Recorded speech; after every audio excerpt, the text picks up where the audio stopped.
Hello મિત્રો, ગુજ્જુ ટિપ્સવાળા ચેનલમાં આપનું હાર્દિક સ્વાગત છે। તો આપણે આજે ઓનલાઈન પ્રોપર્ટી કાર્ડ કેવી રીતે કાઢી શકાય તેના વિશે આપણે આજે ચર્ચા કરવાના છીએ। તો પહેલાં આપણે પ્રોપર્ટી કાર્ડ કાઢવા માટે સિટી સર્વે ઓફિસમાં જઈને આપણે ફોર્મ ફિલઅપ કરીને ઘણી બધી તકલીફોનો સામનો કરવો પડતો હતો। તે હવે એ તકલીફોનો સામનો નહીં કરવો પડે, જેથી કરીને આપણે મોબાઈલ દ્વારા અથવા તો પીસી દ્વારા ઘરે બેઠા ફક્ત 5 જ મિનિટની અંદર આપણે ઓનલાઈન પ્રોપર્ટી કાર્ડ કાઢી શકીએ છીએ। તો હું તમને આજે step by step online property card કેવી રીતે કાઢી શકાય તેના વિશે હું તમને સમજાવીશ।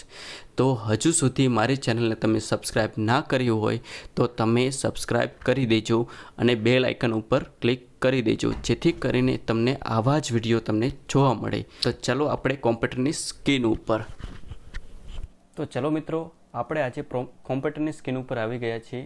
તો સૌથી પહેલાં આપણે ગૂગલ ક્રોમ ખોલવાનું રહેશે। તો ગૂગલ ક્રોમમાં જઈને અહીં આપણે સર્ચ બારમાં આયોરા ટિક કરવાનું રહેશે। iora.gujarat.gov.in એ સાઇટ ઉપર જઈને આપણે સર્ચ કરીશું એટલે આપણે આવી સ્ક્રીન જોવા મળશે। અહીં આપણે સૌથી પહેલાં ડિજિટલ સીલ્ડ પ્રોપર્ટી કાર્ડની નકલ ઉપર આપણે ક્લિક કરવાનું રહેશે। ત્યાં આપણે ક્લિક હરમાં જઈને આપણે ક્લિક કરીશું। ત્યાં જઈને અહીંયા અરજદારનું નામ, તો અહીં તમારે પોતાની રીતે તમારે જે અરજદારનું નામ લાગુ પડતું હોય તે અહીં તમારે નાખવાનું રહેશે। તો ચાલો અહીં હું કોઈ પણ એક અરજદારનું નામ નાખી દઉં છું, રમેશ પી પરમાર। અહીં મોબાઈલ નંબર નાખી દઉં છું। અત્યારે અહીં હું કોઈ પણ એક મોબાઈલ નંબર નાખી દઉં છું।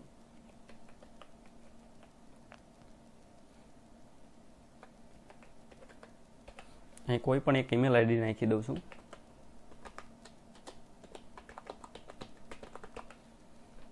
અહીં તમારે પુરુષ કે સ્ત્રી પસંદ કરવાનું રહેશે। અહીં તમારે જે જિલ્લો લાગુ પડતો હોય તે જિલ્લો તમારે અહીં પસંદ કરવાનો રહેશે। તો અહીં હું કોઈ પણ એક જિલ્લો નાખી દઉં છું, સુરેન્દ્રનગર।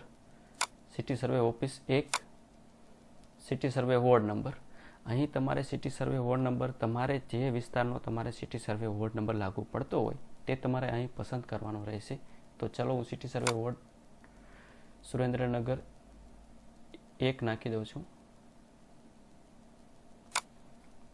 અહીં તમારે સિટી સર્વે નંબર નાખવાનો રહેશે। અહીં હું કોઈ પણ એક સિટી સર્વે નંબર હું પસંદ કરી લઉં છું, 300 number. Seat number, card number અને હાલનું ક્ષેત્રફળ તે ઓટોમેટિક જનરેટ થઈ જશે। તેની સામે અહીં કેલ્ક્યુલેશન ફી છે તેના ઉપર આપણે ક્લિક કરવાનું રહેશે। તો અહીં આપણે ક્લિક કરીશું એટલે આપણે પ્રોસેસ થશે। અહીં પાના દીઠ અહીં કુલ ફી સામે આવી જશે। જો અહીં 2 પેજ હોય તો અહીં 10 રૂપિયા ફી આવી જશે। તો તેની સામે આપણે સેવ એપ્લિકેશન છે ત્યાં આપણે ક્લિક કરવાનું રહેશે। તો ચલો આપણે સેવ એપ્લિકેશન ઉપર આપણે ક્લિક કરીશું। અહીં એપ્લિકેશન નંબર આપણે જનરેટ થઈ ગયો છે। તો અહીં આ એપ્લિકેશન નંબર આપણે કોપી કરવાનો રહેશે। તમે કોઈ પણ જગ્યાએ નોટ કરી લેજો। ત્યાં સામે ઓકે ઓકે ઉપર આપણે ક્લિક કરીશું।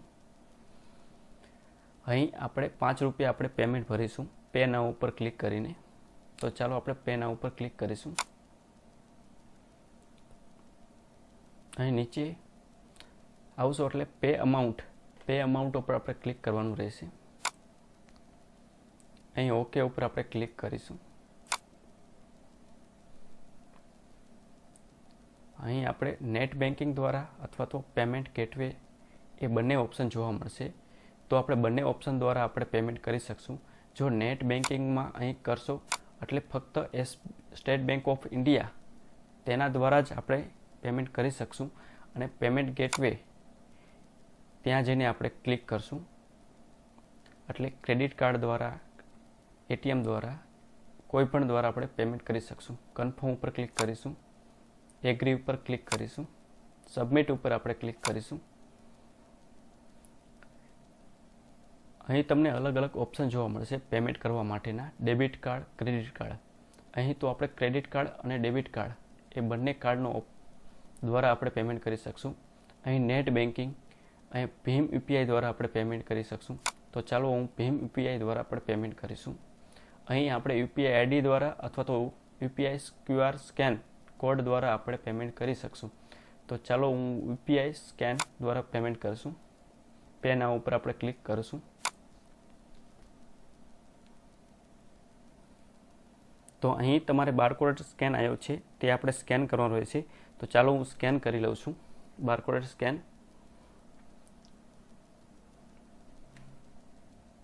તો ચાલો હું 5 રૂપિયા ફી ભરી દઉં છું. અહીં તો ફી ભરી ગઈ છે. તો થોડીક પ્રોસેસ લેશે, તો તમારે રાહ જોવાની રહેશે.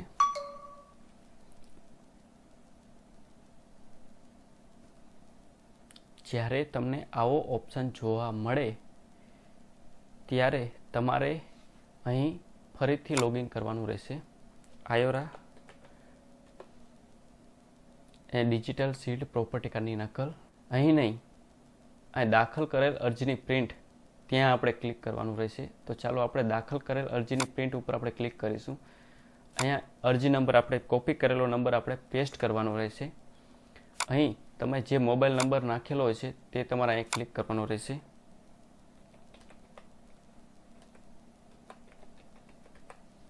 ગેટ એપ્લિકેશન ઉપર આપણે ક્લિક કરીશું.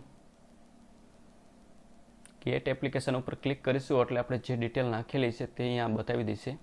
નીચે આવશું, અહીંયા આપણે ક્લિક કરીશું. ક્લિક હર એટલે આપણું પેમેન્ટ સક્સેસ થઈ જશે. જેવું પેમેન્ટ સક્સેસ થઈ ગયા પછી પ્રિન્ટ કોપી ઉપર આપણે ક્લિક કરીશું. પહેલી ખેલ આપણે કેન્સલ કરી દઈશું. બીજી વખત આપણે ક્લિક કરીશું ત્યારે પ્રિન્ટ આપણી ડાઉનલોડ થશે. જો આપણું પ્રોપર્ટી કાર્ડ અહીં ડાઉનલોડ થઈ ગયે છે તો તમારું ઓનલાઈન પ્રોપર્ટી કાર્ડ આવું જોવા મળશે. આપણું પ્રોપર્ટી કાર્ડ અહીં પ્રોપર રીતે રાઉન્ડ સીલ સહિત એ સીલ સહિત આપણને પ્રોપર્ટી કાર્ડ જોવા મળશે. તો તમારે આવા જ વિડીયો જોવા માટે અમારી ચેનલને સબસ્ક્રાઈબ કરી દેજો અને બેલ આઇકન ઉપર ક્લિક કરી દેજો. Thank you.